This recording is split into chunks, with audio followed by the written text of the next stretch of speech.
오늘은 이스라엘을 예배자로 부르시기 위해 라는 제목으로 두 번째 말씀을 전하고자 합니다.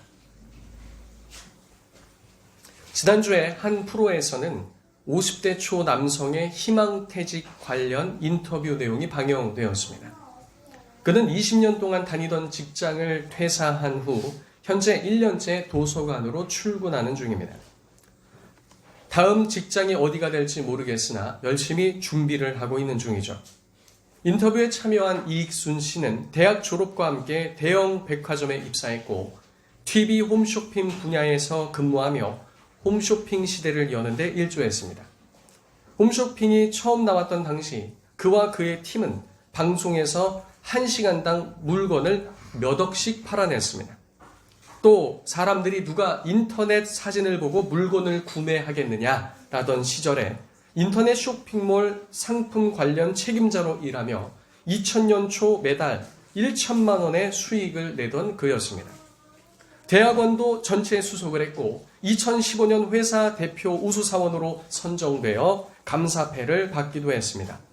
희망퇴직은 자신과는 상관없이 여기며 잘 나가던 그는 결국 희망퇴직을 하게 되었습니다.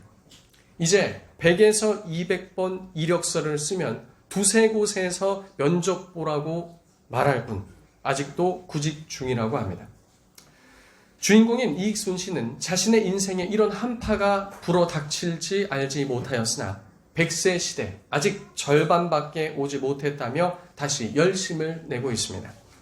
이처럼 우리는 인생 가운데 가장 원치 않는 순간들을 맞이할 때가 많습니다. 생각하지도 못하고 상상하고 싶지도 않은 순간들 말입니다. 사람들은 그런 상황에 직면하게 되었을 때 무기력감을 느낀다고 합니다. 왜 이런 일이 나의 삶 가운데 일어나는지에 대해 의구심마저 갖기도 하죠. 그런데 그러한 일은 인생에서 자신뿐만 아니라 많은 이들의 삶에 보편적으로 일어나는 일이라는 사실을 기억할 필요도 있습니다. 그리고 이러한 일은 사회에서뿐만 아니라 믿는 신앙인의 삶 속에서도 자주 마주하는 일입니다. 하나님께서는 우리가 원치 않는 불편한 자리로 부르시는 것을 성경 여러 곳에서 찾아볼 수 있습니다. 사실 그 불편한 자리라는 것은 그 자리나 상황의 문제가 아니라 그 개인의 문제라고 할 수 있습니다. 하나님께서 부르시고 허락하시는 길은 가장 좋은 길인 줄로 믿습니다. 그럼에도 불구하고 그 길이 뭔가 불편하고 힘든 길이라고 생각이 된다면 먼저는 나의 판단 때문에 그러하다는 것을 인식해야 됩니다. 먼저는 무엇이 문제라고요? 나의 판단. 누가 보기에는 불편하지도 않고 괜찮은 자리일 수도 있어요. 근데 그렇게 인식하는 것은 먼저 무엇의 문제다? 나의 판단의 문제다. 하나님께서 우리를 위한 길이기에 인도하셨는데 본인만 아니라고 생각할 수 있기 때문이죠. 객관적으로 볼 때도 그렇다고 한다면 세상의 시선과 상황, 편견 등 여러 주변에 관한 것이 불편하게 만들 수 있습니다. 세상과 격리된 채 딱 그냥 그것만 보면 괜찮은데 다른 사람들의 시선, 상황, 그리고 편견 이렇게 나를 보면 어떨까? 이렇게 보면은 내가 좀 뭔가 실패한 사람처럼 보이지 않을까? 이런 것이 또 불편하게 만들 수 있다는 겁니다. 이처럼 하나님께서 모세를 부르시고 모세로 하여금 애굽으로 가라 하실 때 그 부르심은 모세로 하여금 최악의 수처럼 여겨질 수도 있었습니다. 우리가 지난주 말씀을 생각해보면 모세는 과거의 여러 실패 경험과 트라우마 같은 이런 것도 있다고 했습니다. 근데 그것을 정확히 누가 건드셨죠? 하나님께서 건드시며 그리로 가라고 말씀하시는 거죠. 모세는 지난주 우리가 살펴본 말씀을 통해서도 볼 수 있듯이 하나님의 이 요청을 돌려서 거절하였습니다. 그럼에도 하나님께서는 여러 초자연적인 표적을 보여주시며 걱정할 것이 없다고 말씀하셨죠. 하나님께는 대안이 있으셨고 앞으로 될 일들도 모두 알고 계셨기에 되고 안 되고는 누가 결정할 일인가? 하나님께서 결정할 일이신 줄로 믿습니다. 되고 안 되고는 누가 결정한다고요? 하나님이 결정할 일이십니다. 공통적으로 우리가 하나님의 말씀에 주저하게 만드는 것은 당시 모세도 안고 있었던 불안에 관한 겁니다.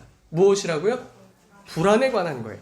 그 불안은 자신의 안위와 연결되어 있는 경우가 많습니다. 나의 신변, 나의 미래, 나의 현재 위치, 내가 누리고 있는 것 등 이것이 위협받을 때 불안하다는 겁니다.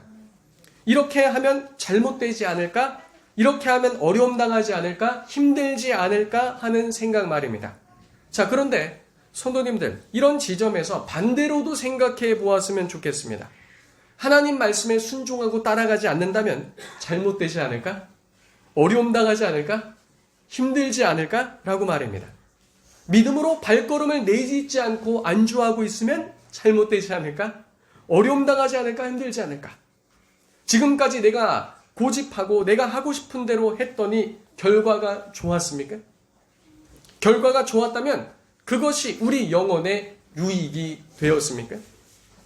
순종했더니 예상과 반대의 결과가 나왔다면, 이렇게 말씀에 순종해서 나아가면 이런 우려되는 일이 발생될 것 같은데, 자, 그렇게 해서 그런 일이 발생됐다고 해봅시다.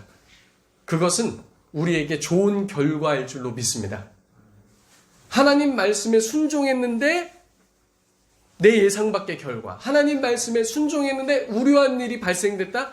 하나님께서 그 일들을 통해 반드시 하나님의 일을 하실 줄로 믿습니다. 하나님 말씀에 순종에다가 발생된 일이기에 누가 책임지십니까? 하나님께서 책임지신다는 겁니다. 우리의 삶의 결정이 나의 뜻이 아닌 누군가의 손에 이끌리고 있다는 증거가 될 수 있으며, 그 누군가는 우리의 주인 대신 하나님이시기 때문에 그렇다는 겁니다. 우리가 하나님을 믿고 그분의 백성이라면, 그분의 자녀라면 우리의 미래는 하나님 손에 달려있는 줄로 믿습니다. 내가 뜻한 것과 하나님의 뜻이 달랐기에 하나님께서 방향을 트실 수 있는 것이죠. 또한 내가 뜻한 것이 하나님의 뜻하고 부합한 경우 그것은 우리가 생각한 방향대로 흘러갈 수 있습니다. 그러나 정확히 말하면 이렇게 되나 저렇게 되나 하나님께서 의도하신 대로 흘러간다는 겁니다. 그래서 미래는 하나님 손에 달려있다고 말씀드리는 겁니다. 내가 한 것에 잘되고 안되고의 유무는 나와 상관없이 하나님의 인도하심을 받는다는 것이죠. 내가 한 일이 내 생각대로 잘돼도 그것은 필경 어떨 수 있습니까? 사망의 길일 수 있으며, 내가 했던 일이 잘 안돼도 하나님께서 더 좋게 하실런지 우리는 압니까? 알지 못합니까? 알지 못하는 거예요. 이전에 우리가 재정에 대해서도 한번 볼 때 농사일 열심히 해서 첨단 과학으로 풍년이 이루어졌더니 어떤 일이 발생돼요? 그 작물에 있어서 다 같이 풍년이에요. 그러면 어떻게 된다고요?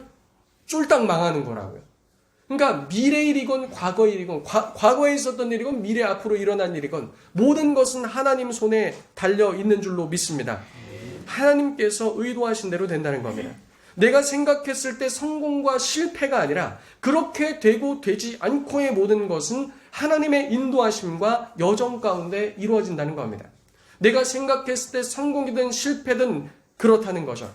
그때에 우리는 핑계와 원망, 감사와 찬송 등 여러 모양과 모습으로 하나님께 돌릴 수 있습니다.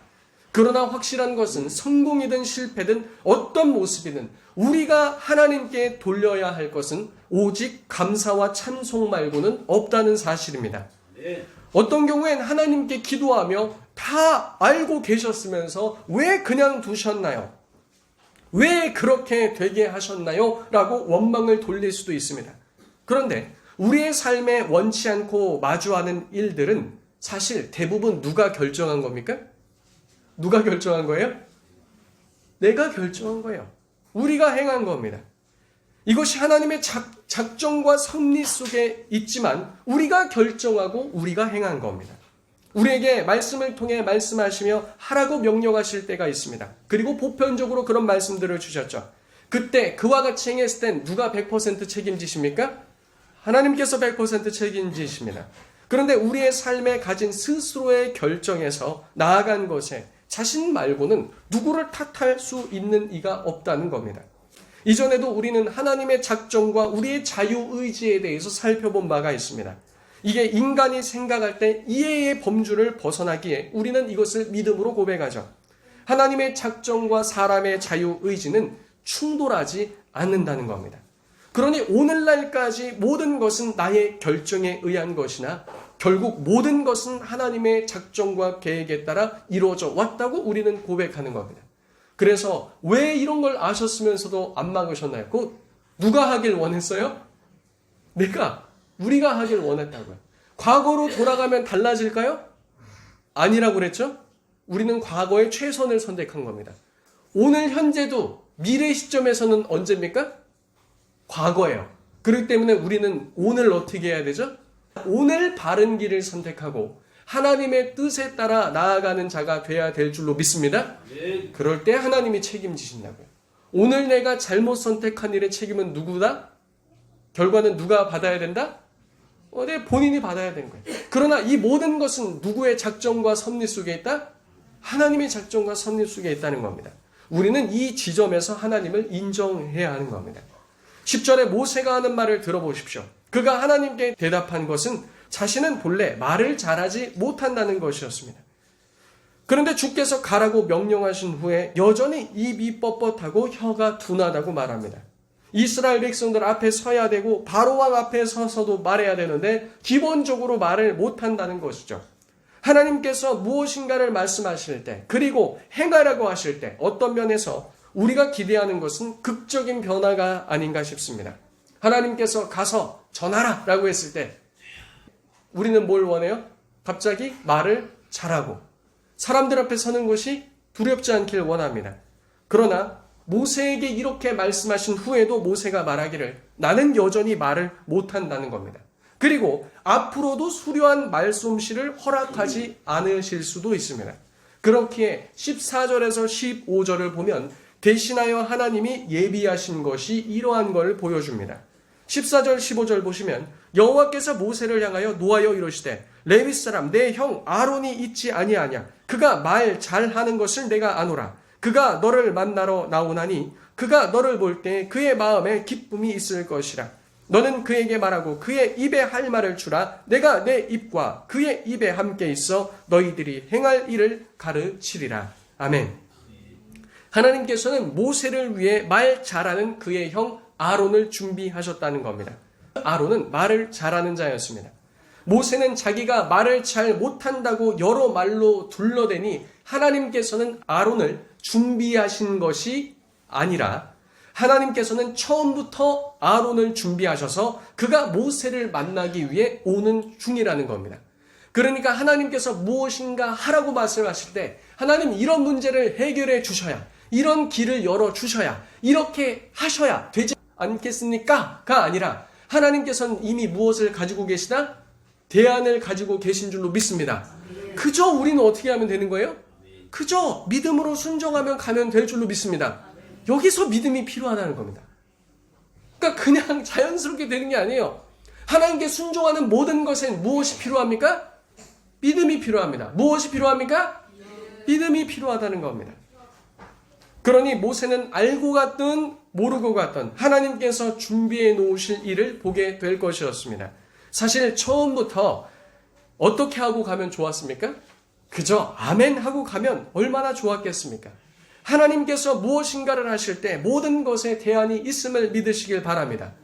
처음부터는 아니었지만 나중에는 원하지 않는 최악의 상황임에도 불구하고 두말 없이 순종하며 나아갔던 인물이 있습니다. 우리가 얼마 전에 봤던 말씀이에요. 누구일까요? 믿음의 조사? 아브라함이에요. 아브라함에게 있어서 가장 최악은 무엇입니까? 아들 이삭을 바치라는 하나님의 요청이 그가 생각할 수 있는 가장 최악의 시나리오입니다. 그런데 하나님께서 그것을 통해 무엇을 보이셨습니까? 하나님의 구원을 보이신 줄로 믿습니다.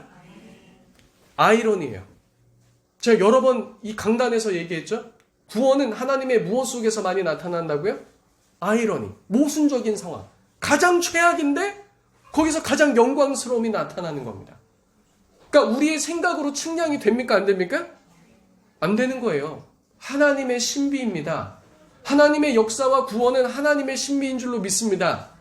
하나님을 믿으시길 바랍니다. 하나님 믿으시기 바랍니다. 아브라함은 왜 갑자기 그런 순종을 요구하셨는지 묻지 않고 하나님께 나아갔습니다. 그가 그만큼 하나님을 알고 성숙했다는 뜻 아니겠습니까? 모세는 40년간 미디안 땅에서 훈련을 받았습니다. 인생의 세월이라는 것을 통해 그는 모든 것을 잃어버렸습니다. 하나님께서 어떤 사람을 쓰실 때 잘 준비시키시기도 하지만 어떤 사람을 쓰실 때는 모든 것을 잃어버리게 하신다는 것도 알 수 있습니다. 우리 다 같이 오늘 말씀 접어놓고 사도행전 7장으로 가보겠습니다. 사도행전 7장 22절에서 36절입니다. 사도행전 7장 22절에서 36절 한 절씩 교독하겠습니다. 모세가 애굽 사람의 모든 지혜를 배워 그의 말과 하는 일들이 능하더라.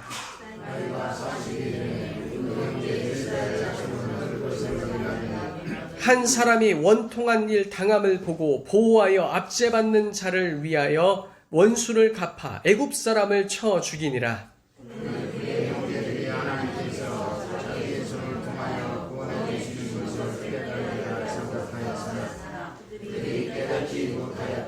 이튿날 이스라엘 사람끼리 싸울 때 모세가 와서 화해시키려 하여 이르되 너희는 형제인데 어찌 서로 해치느냐 하니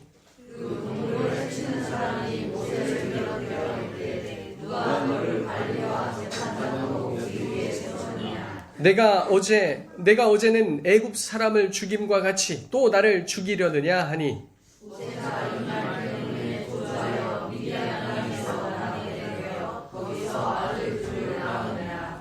40년이 참에 천사가 시내산 광야 가시나무 떨기 불꽃 가운데서 그에게 보이거늘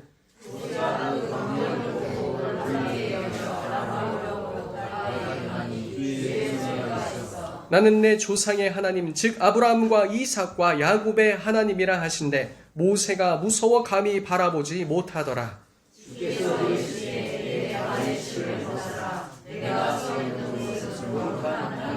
내 백성이 애굽에서 괴로움 받음을 내가 확실히 보고 그 탄식하는 소리를 듣고 그들을 구원하려고 내려왔노니 이제 내가 너를 애굽으로 보내리라 하시니라. 그들의 왕은 이번아 너를 관리와 재판장으로 세우느냐 그거자라는 그 모세를 하나님은 가시나무 떨기 가운데서 우리는 천사의 수로 관리와 소명하는 자로 보내셨으니 시작. 이 사람이 백성을 인도하여 나오게 하고 애굽과 홍해와 광야에서 40년간 기사와 표적을 행하였느니라. 아멘. 여기 7장 22절에 보시면 무엇이라고 말씀하십니까? 모세가 애굽 사람의 모든 지혜를 배워 그의 말과 하는 일이 어땠다? 능하였다고 말합니다. 그가 그렇게 장성할 수 있었던 이유는 21절에 바로의 딸이 그를 데려다가 자기 아들로 기름으로 이렇게 된 겁니다. 애굽의 모든 탁월한 학문과 지혜를 익혔습니다. 그런데 하나님 백성을 구원하는 데 필요한 것은 세상 지혜와 세상의 수려한 말과 세상 능력이 아니었습니다. 그 능력으로 구원하려고 하니 오히려 무엇만 발생할 뿐이었습니까? 실수만 할 뿐이고 어떠한 일도 아무런 역사도 일어나지 않았습니다. 오히려 모세 자신 스스로 위험에 빠뜨리고 수렁에 빠뜨린 계기가 되었단 말이죠. 하나님께서 40년 전에 언제 모세에게 그들을 구원하라고 하셨습니까? 그렇게 하셨어요? 그렇게 안 하셨어요. 근데 어떻게 했죠? 자신의 힘과 자신의 능력과 자신의 지혜로 그렇게 하라고 했어요. 그리고 자신의 결정에 따라 그 일을 해서 애굽 사람을 쳐 죽입니다. 그리고 다음날 그 일이 발각됐어요. 하나님께서 모세에게 도망치라고 했습니까? 안 했어요. 누가 도망쳤습니까? 본인이 도망쳤어요. 미디안 땅으로 도망쳤습니다. 그리고 거기서 그는 목자가 되어서 40년간 그저 양을 치는 목자가 되었던 것이죠. 하나님께서 하신 겁니까? 본인이 한 겁니다. 그러나 이 모든 것은 누구의 작전과 섭리 가운데 있었습니까? 하나님의 작전과 섭리 가운데 있었다는 겁니다. 그렇게 하나님께서는 그를 미디안 땅에서 40년간 나그네로 보내게 하시며 긴 세월 동안 이제 무엇을 하시는가? 그것이 바로 오늘 출애굽기 4장에 읽었던 내용입니다. 그의 입을 어떻게 만드셨습니까? 뻣뻣하게 만드셨다는 겁니다. 이전에 수려한 말을 하고 능력이 있고 지혜가 있을 때는 하나님께서 그를 부르시지 않고 오히려 자기 힘대로 하려다가 모든 것을 망가뜨리고 자기 스스로 위험에 빠지더니 이제 40년이란 인생의 세월 가운데 그를 그 땅에서 방치하듯 내어놓으사 이제 40년 지나니까 뭐가 뻣뻣해지고 입이 뻣뻣해지고 혀가 굳어지고 그리고 나이 80이 되면 듣는 귀가 어떻습니까? 잘 들립니까? 잘 들리지 않습니다. 시력은 밝아져서 더 또렷하게 보입니까? 더 침침해집니다. 운동신경은 인생의 연수를 지난 만큼 더 민첩해집니까? 아닙니다. 더 둔감해지는 모습을 볼 수 있습니다. 하나님께서는 모세 스스로 생각할 수 있는 가장 최악의 때에 그를 부르셨다고도 할 수 있죠. 7장 30절에 무엇이라고 말하냐면 40년의 세월이 흘러서 때가 찼다고 말합니다. 하나님께서 생각하신 그 때가 찬 것입니다. 그때는 모세의 입이 뻣뻣하고 혀가 둔해진 그때였습니다. 그리고 그가 이렇게 고백한 뒤에 하나님께서는 오늘 출애굽기 4장 11절에 말합니다. 여호와께서 그에게 이르시되 누가 사람의 입을 지었느냐 누가 말 못하는 자나 못 듣는 자나 눈 밝은 자나 맹인이 되게 하였느냐 나 여호와가 아니냐. 이 11절에 나온 표현은 실상 말하기를 말 잘하는 자 말 못하는 자 잘 듣는 자 잘 듣지 못하는 자 눈 밝은 자 못 보는 자 이 모든 것을 말씀하시는 것이라 보면 됩니다. 그래서 그 입, 그 귀, 눈 모두 누가 만드신 겁니까? 하나님께서 만드신 겁니다. 나이 들어서 보는 것이 침침하고 혀가 굳어지고 잘 안 들리는 거 하나님이 모르셨을까요? 모르셨을까요? 아셨다는 겁니다. 하나님께는 말 못해도 말을 더듬어도 오랜 세월 동안 애국말을 하지 않아서 잊어버려도 대화술이 부족해도 어떠한 문제가 되지 않는다는 겁니다. 가장 큰 문제는 하나님을 신뢰하지 못하는 그의 마음 가운데 있었다는 겁니다. 하나님께서 하실 일인데 모세는 자기의 능력을 걱정하고 있습니다. 모세가 부름받은 역할은 그저 하나님의 뜻을 대변하는 것이었습니다. 나머지 모든 일은 누가 하십니까? 하나님께서 하실 일이죠. 어떤 면에서 대변자의 역할에 가장 적합하지 않은 인물이 모세일 수가 있습니다. 대변자는 무엇을 잘해야 됩니까? 말을 잘해야 되는데 입이 다 뻣뻣해진 모세를 하나님께서 택하셨다는 거죠. 그 택하신 분이 하나님이시라면 그 사람은 가장 적합한 자인 줄로 믿습니다. 하나님이 나를 통해 무엇인가를 하시며 이루시겠다고 한다면 가장 적합하게 택하셨다는 겁니다. 성도님들이 직면한 시기와 상황과 환경과 능력과 기타 등등 모든 것이 최악이어도 하나님 손에 붙들리고 하나님이 움직이기 시작하시면 그런 것은 아무런 상관이 없는 줄로 믿습니다. 12절에도 그것을 말씀하고 계시지 않습니까? 이제 가라는 거예요. 내가 내 입과 함께 있어 할 말을 가르치겠다는 겁니다. 그런데 모세의 응답은 13절과 같이 되돌아옵니다. 모세가 뭐라고 말합니까? 모세가 이르되 오 주여 보낼 만한 자를 보내소서.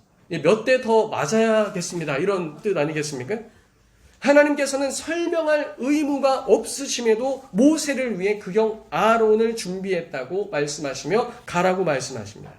하나님께서 이렇게까지 말씀하신 이유에 대해 백석신학대학원 구약학 교수인 송병헌 교수님은 모세가 오랜 세월, 40년의 세월 동안 미디안에서 살았기에 심리적으로 망가져 있었을 것이다 라고 말합니다.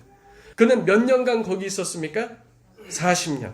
그러니 자신감, 자존감, 결여, 많은 사람들 앞에 서는 것이 두려웠을 것입니다. 물론 그는 가족 공동체 속에 있었으나 가족을 벗어나서 다른 사람을 만나 교제하고 대화하고 무리를 이끌어가는 부분에 있어서 자신 없음은 어떤 면에 있어서 너무 당연한 것 아니겠습니까? 그래도 때가 되었으니 하나님께서는 가라고 명하시는 겁니다. 이후에 우리가 출애굽 여정을 통해 보겠지만 모세의 뻣뻣한 입에도 이스라엘 백성들의 불신과 무능력함에도 애굽이 섬기는 여러 신들이나 애굽의 강한 군대들 앞에서도 바로 왕의 권세나 위엄 등 앞에서도 그 어떤 것도 하나님의 뜻을 거스를 수 없음을 보여주고 계십니다. 하나님께서는 모세로 하여금 하나님이 준비하신 일을 친히 모든 자들에게 보이셨다는 것이죠. 오늘 본문의 이 14절 15절에 반복하여 나오는 장면을 아브라함이 이삭을 드리기 위해 모리아 산으로 갔을 때 예비된 것을 보았던 장면과 같다고 볼 수 있습니다. 이것은 저의 주장뿐만 아니라 송병현 교수님도 같은 주장을 합니다. 하나님께서 아브라함을 모리아 산으로 부르셨고 그 모든 장면을 통해 하나님께서는 아브라함과 이삭을 예배자로 세우시며 자신이 친히 준비한 모든 것을 보이셨다는 겁니다. 모세를 보내실 때도 어떻죠?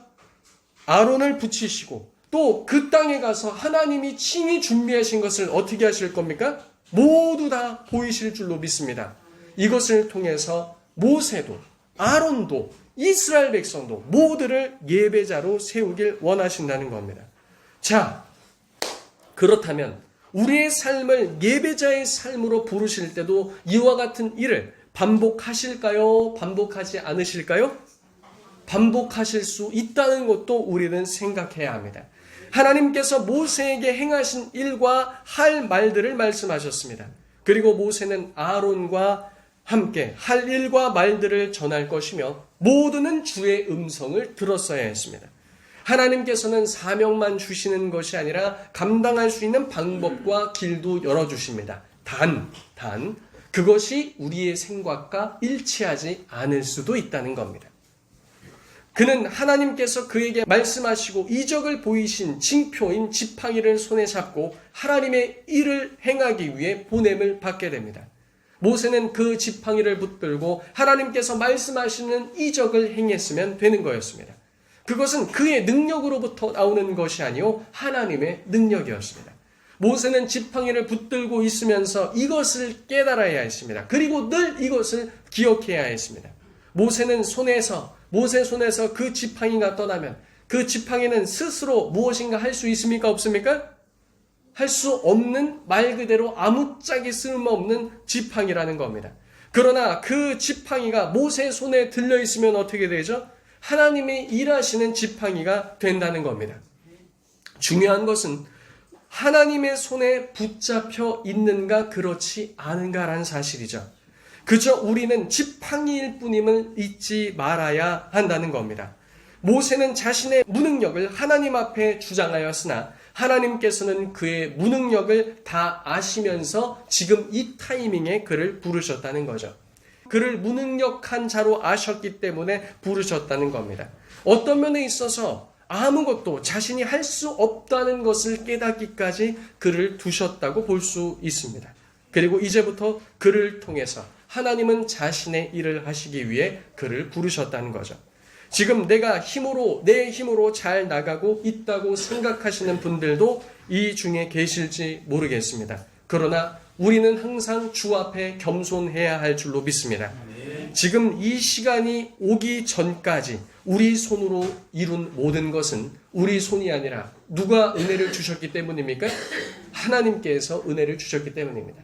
너희들 가나안 땅 가서 풍작을 이루고 잘 먹고 잘 사는 것, 내 힘의 능력과 내 손으로 행했다라고 너희는 말할 거지만 그거 모두 다 누가 주신 겁니까?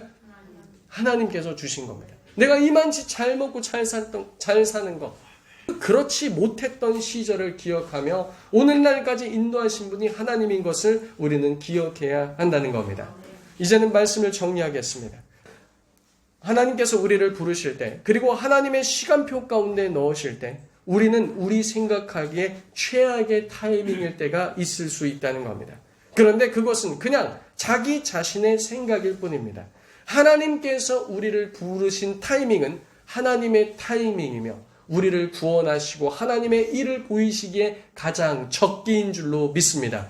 하나님이 원하시는 것은 그 모든 과정을 통해 우리가 예배자로 부름받는 것이며 우리가 예배자가 되는 것입니다.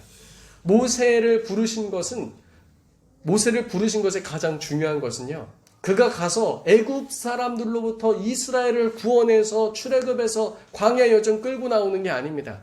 그거 모세가 한 게 아니라 다 누가 하신 거죠? 하나님이 한 거예요. 중요한 것은 이 과정이라는 거예요. 하나님이 부르시고 하나님이 보내시고 말씀하라 하시고 지팡이를 들라 하시고 그 모든 과정 가운데 우리의 믿음을 발동해서 가고 말하고 들고 행하고 이 과정을 하나님께서 원하신다는 겁니다. 우리가 해야 될 순종, 보여야 할 것이 바로 이것이며 이 과정을 통해 우리를 예배자로 세우시는 줄로 믿습니다. 여러 말로 핑계를 대면서 미디안 땅이든 시내 광야든 더 돌아야 한다면, 더 맞아야 한다면 또 맞고 올 겁니다. 근데 이제는 그러지 말자는 거예요. 이스라엘 출애굽 1세대 어떻게 했습니까? 가나안 땅 보더니 어떻다? 아, 우리 망했다. 못 가겠다. 그래서 하나님 어떻게 하셨어요? 가지 말아라. 그러니까 또 어떻게 해요? 아, 그럼 가겠다. 아니, 왜 자꾸 그러는 겁니까? 가라 할 때 가고, 가지 말라 할 때 안 가고, 이렇게 해야 되는데, 가라고 그럴 때 안 갑니다.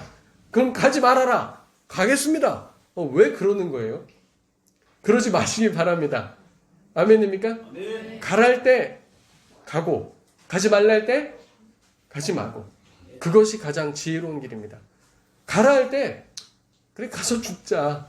어찌 보면 예수님의 제자 중에 예수님이 핍박당할 때 돌 맞아 죽을 뻔한 그런 일들도 있었죠. 그때 이제 예수님의 제자 중에 그 도마였나요? 우리도 예수님과 가서 함께 죽자. 미래가 어떻게 될지는 우리는 몰라요.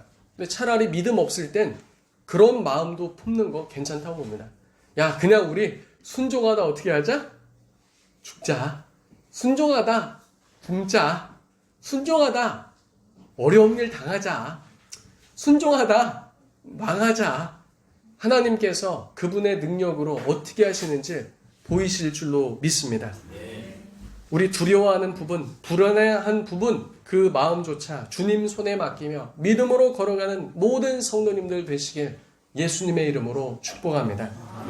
우리 들은 말씀 놓고 함께 기도하겠습니다.